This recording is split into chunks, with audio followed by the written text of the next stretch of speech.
नमस्कार दोस्तों, आप सभी का अध्ययन पाठशाला एकेडमी पर स्वागत है। आज हम बात करेंगे बाल विकास CDP PYQ previous year question की बात करेंगे। जैसे कि आप लोग जानते हैं कि सीटेट में पीवाईक्यू का बहुत ही महत्वपूर्ण रोल है। इसमें जो आपको प्रीवियस क्वेश्चन जो भी क्वेश्चन पूछा जाता है वो ज़्यादा करके अगर 70-80% ज़्यादा करके आपका प्रीवियस ईयर होता है, जो कि उसी के बेस पर पूछा जाता है। तो आज हम इसी क्वेश्चन की बात करते हैं, जिसमें हम 10 क्वेश्चन लिए हैं 2025-24 दिसंबर 2024 पीवाईक्यू। तो इसका आंसर जो है आप सब कमेंट में दीजिएगा। तो वीडियो शुरू करने से पहले अगर आप चैनल पर नए हैं तो चैनल को लाइक कीजिए, सब्सक्राइब कीजिए, अपने साथियों के साथ शेयर कीजिए, ताकि भविष्य में कोई भी वीडियो आए तो आप उसे मिस ना करें। तो वीडियो शुरू करते हैं दोस्तों। पहला क्वेश्चन की बात करते हैं। सबसे पहले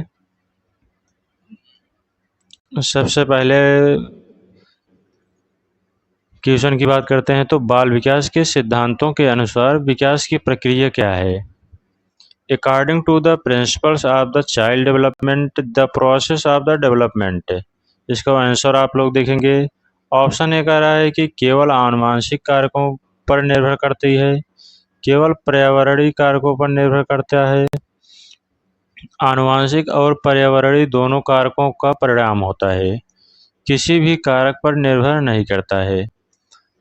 तो यहाँ पर आप इंग्लिश में देखेंगे। ऑप्शन ए जो है depends only on the genetic factor, depends only in the environmental factor, is a result of both genetic and the environmental factor, does not depend on the any factors.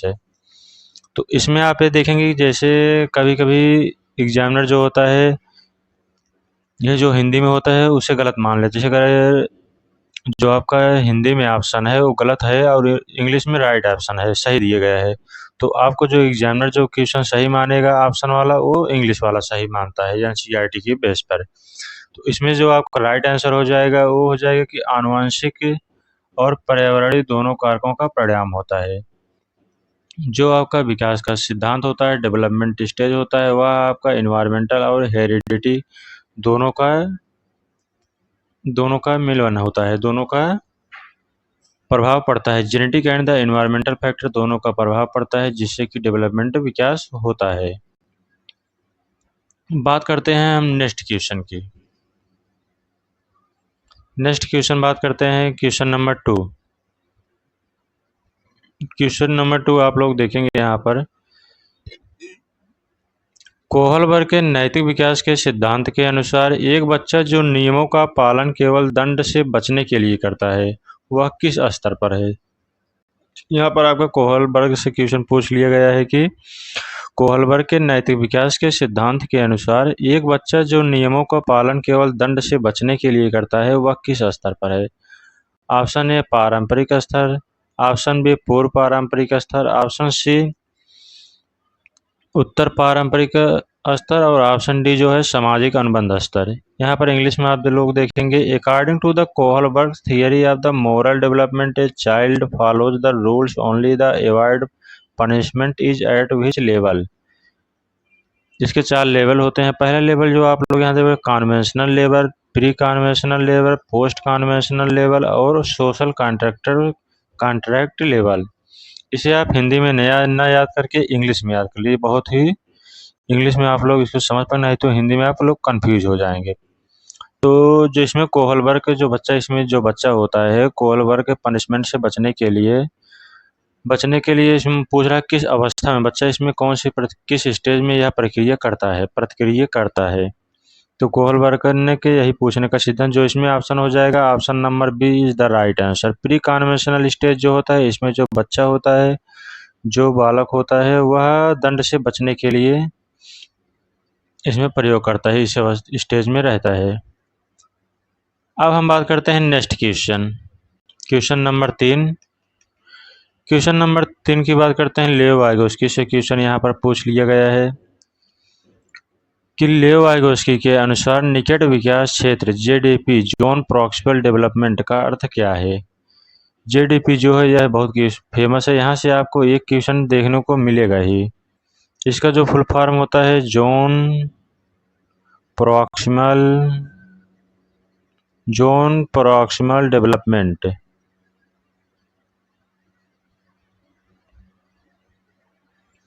Zone proximal development इसका full form है। तो इसका जो option है यहाँ पर आप लोग देखेंगे, ऑप्शन नंबर ए, वह क्षेत्र जहाँ बच्चा स्वतंत्र रूप से कार्य करता है। ऑप्शन बी, वह क्षेत्र जहाँ बच्चा केवल शिक्षक की सहायता से कार्य कर सकता है। और ऑप्शन सी, वह क्षेत्र जहाँ बच्चा कुछ भी नहीं सीख सकता है। ऑप्शन डी, उपरोक्त में से कोई नहीं। यहाँ पर इंग्लिश वाले बच्चे देखेंगे, according to the Vygotsky the zone proximal development JDP refers to. Option है the area where the child can act the independently, the area where the child can the perform task the only in the teacher of the assistance, the area where the child can not learn the anything none of the above. तो इसका जो right answer है, जो इसका right answer हो जाएगा, वह हो जाएगा कि वह क्षेत्र जहां बच्चा केवल शिक्षक की सहायता से कार्य कर सकता है। जोन प्रॉक्सिमल डेवलपमेंट आप लोग ऐसे समझिए, जैसे आप किसी कोई भी एग्जाम दे, मान लो आप सीटेट का एग्जाम दे रहे हैं, इसमें जो अब ओबीसी वाले का पास मार्किंग है, ओबीसी वाले में यहाँ मतलब यूपी के लिए 85 नंबर चाहिए पास मार्किंग, 82 नंबर पास मार्किंग है। और जो अगर आप जनरल में देखना चाहते हैं, अगर जनरल वाले हैं तो आपको 90 नंबर पास मार्किंग चाहिए, और अदर स्टेट के लिए भी 90 नंबर होना चाहिए। तो आप मॉक टेस्ट दे रहे हैं, मॉक टेस्ट में जो आपका स्कोर आ रहा है, आप मॉक टेस्ट में आपका स्कोर 70 मान लो 50 नंबर आ रहा है, इमेजिन कीजिए 50 नंबर आ रहा है। तो यहाँ पर एक टीचर का काम क्या है, यहाँ पर एक टीचर का अध्यापक का काम है, वह आपको PYQ बताएगा, थियरी कराएगा, मतलब अनेक प्रकार के मेथड के माध्यम से आपको सिखाएगा। तो जब आप टेस्ट देंगे, मॉक टेस्ट देंगे, पढ़ेंगे, तो उसके बाद आपका नंबर बढ़कर यहाँ पर 90 प्लस आ गया है। तो यह किसके माध्यम से हुआ, एक अध्यापक के माध्यम से, एक टीचर के माध्यम से हुआ, तब जाकर आप यहाँ पर 90 प्लस नंबर ले आ पा रहे हैं। तो इसी को बोलते हैं जोन प्रॉक्सिमल डेवलपमेंट, निकटतम समीपस्थ निकटतम विकास का क्षेत्रफल जो होता है, इसी को बोलते हैं। अब हम आगे बात करते हैं क्वेश्चन नंबर 4। क्वेश्चन नंबर 4 की बात करते हैं कि क्या कह रहा है, बाल विकास के मौलिक अधिकार। जो क्वेश्चन नंबर 4 है, यहाँ पर आप लोग देखेंगे कि बाल विकास में मौलिक अधिकार का क्या महत्व है। ऑप्शन ए कह रहा है कि यह बच्चों को स्वतंत्रता देता है। ऑप्शन बी, यह बच्चों के विकास के लिए आवश्यक है। ऑप्शन सी, यह बच्चों को अनुशासित बनाता है। ऑप्शन डी, यह बच्चों को शिक्षा से वंचित करता है। इंग्लिश में आप लोग देखेंगे, what is the significance of the fundamental right in the child development.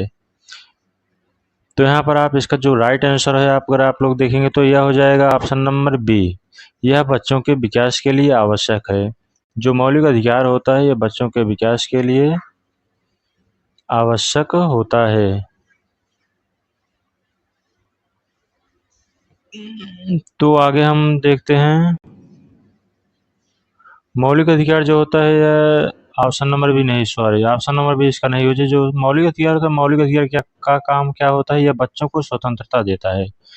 मतलब बच्चे जो होते हैं, इसका काम, इसका जो राइट आंसर हो जाएगा, right answer option number A हो जाएगा कि जो मौलिक अधिकार होता है, यह बच्चों को स्वतंत्रता देता है सीखने के लिए। अब हम आगे नेक्स्ट क्वेश्चन बात करते हैं, क्वेश्चन नंबर 5।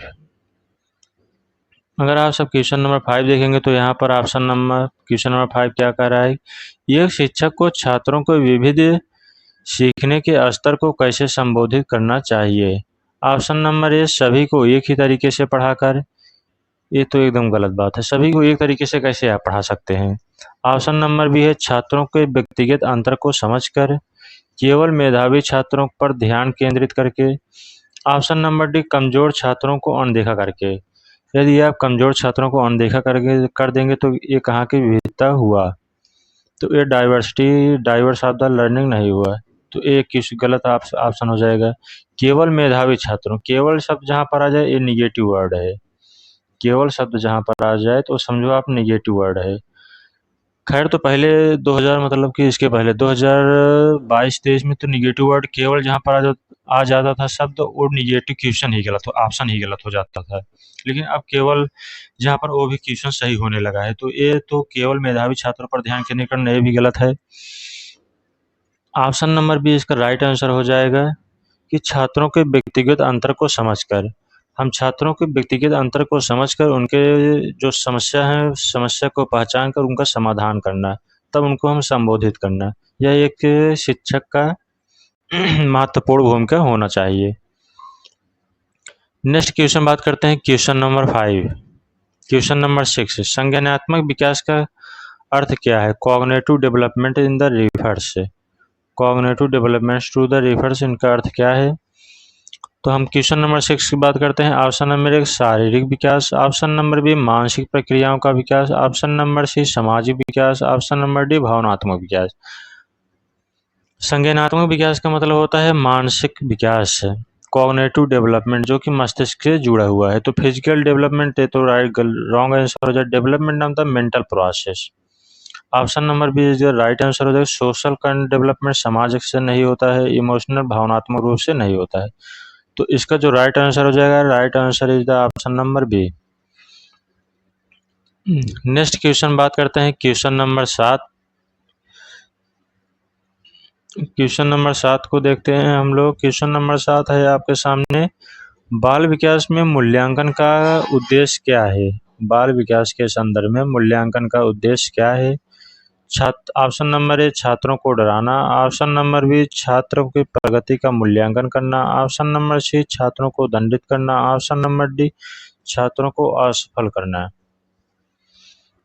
यहाँ पर आप छात्रों को असफल भी नहीं कर सकते हैं।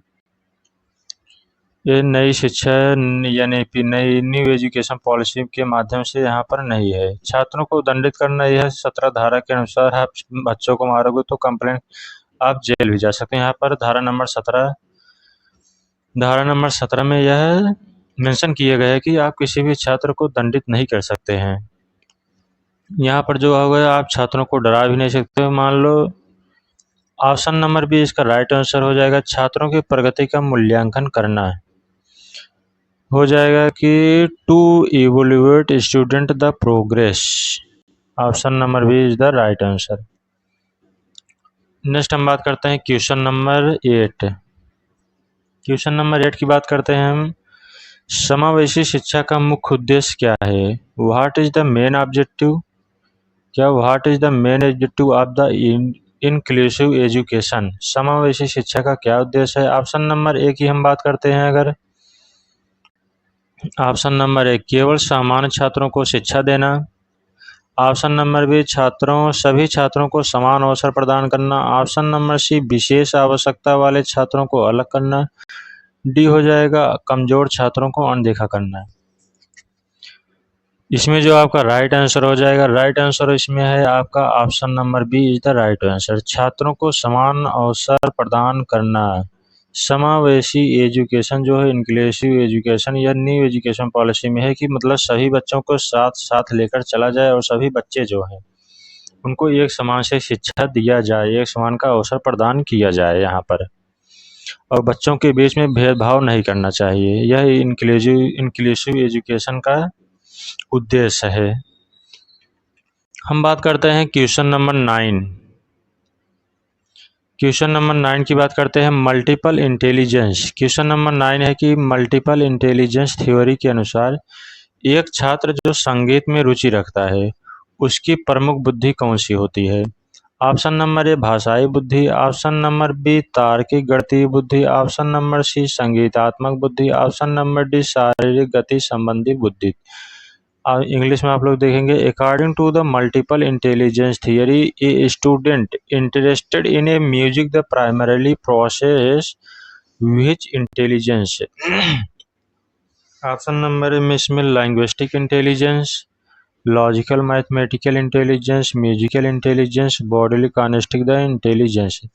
यहाँ पर आपका जो राइट आंसर हो जाएगा वह हो जाएगा संगीतात्मक बुद्धि, मतलब म्यूजिकल इंटेलिजेंस। संगीतात्मक मतलब कि हो जाएगा जो बच्चा इसमें आपका संगीत में रुचि रख रहा है तो वह संगीतात्मक बुद्धि उसका है, तो इसमें इज द राइट आंसर है। तार्किक बुद्धि जो होता है गणित के संबंधित, भाषाई बुद्धि जो जिसके भाषा के ज्ञान ज़्यादा होता है शब्दों में। जैसे अगर आप बात करें कुमार विश्वास सिंगर में बहुत सा हैं, बाकी कवि आप लोग देखेंगे तो बहुत हैं, इनका भाषाई बुद्धि एकदम वैसे होता है, कमांड होता है, तो उन्हें इन प्रकार में रखा जाता है बुद्धियों में। बुद्धि के कई प्रकार होते हैं तो इनको हम डिटेल्स में कभी थियरी में बताएंगे आप लोगों को। नेक्स्ट हम बात करते हैं क्वेश्चन नंबर नेक्स्ट, जो आपका यह लास्ट क्वेश्चन है। यहाँ पर आप देखेंगे कि मनोविज्ञान परीक्षण का मुख्य उद्देश्य क्या है। ऑप्शन ए छात्रों को वर्गीकृत करना, ऑप्शन नंबर बी छात्रों की क्षमताओं और कमजोरियों का मूल्यांकन करना, ऑप्शन नंबर सी छात्रों को दंडित करना, ऑप्शन नंबर डी छात्रों को असफल करना। What is the main purpose of the physiological testing? To the classify student, to assess student strength and weakness, to punish student, to fail student। मनोवैज्ञानिक परीक्षण का मुख्य उद्देश्य क्या है? छात्रों को वर्गीकृत करना है। ये आपका आंसर डायरेक्ट गलत है, छात्रों को आप वर्गीकृत नहीं कर सकते हैं। छात्रों की क्षमताओं और कमजोरियों का मूल्यांकन करना है, ये अब तक आपका सही है, राइट आंसर है। इसके और बात देख लेते हैं। छात्रों को दंडित करना है, आप किसी भी छात्र को दंडित नहीं कर सकते हैं। छात्र को असफल करना है, यह भी छात्र को आप असफल नहीं कर सकते हैं। तो इसमें हम जो आपको बात देखते हैं, इसका राइट आंसर हो जाएगा option number B is the right answer, कि छात्रों की क्षमताओं और कमजोरियों का मूल्यांकन करना। जब हमें मनोवैज्ञानिक आधार पर किसी भी बालक छात्र का या बालक का अध्ययन मूल्यांकन करना है या परीक्षण करना है, तो उन्हें हम उनकी छात्रों की कमजोरियों का पता लगाएं, क्या उनकी कमजोरी है, किस वजह से वह नहीं सीख पा रहे हैं, उनके कमजोरियों का पता लगाकर फिर उनका उपचार किया जाता है। तो इसका राइट आंसर हो जाएगा option number B, to the assess student strength and the weakness. Option number B is the right answer. ये आपका 10 क्वेश्चन लिया गया था। वीडियो यहीं पर समाप्त होता है दोस्तों। वीडियो कैसा लगा आप सब कमेंट में बताइए, और यहाँ पर आपको वैसे ही नेक्स्ट वीडियो में भी 10 क्वेश्चन या 30 क्वेश्चन का सीरीज लेकर हम आएंगे। फिर किसी इनका जो 20 क्वेश्चन और बचा है इसको लेकर आएंगे, या नेक्स्ट किसी और टॉपिक का लेकर आएंगे, या किसी भी टॉपिक पर अगर आपको वीडियो चाहिए तो कमेंट में आप सब बताइए, तो उसको हम वीडियो लेकर आएंगे। तो दोस्तों मिलते हैं किसी नए वीडियो के साथ।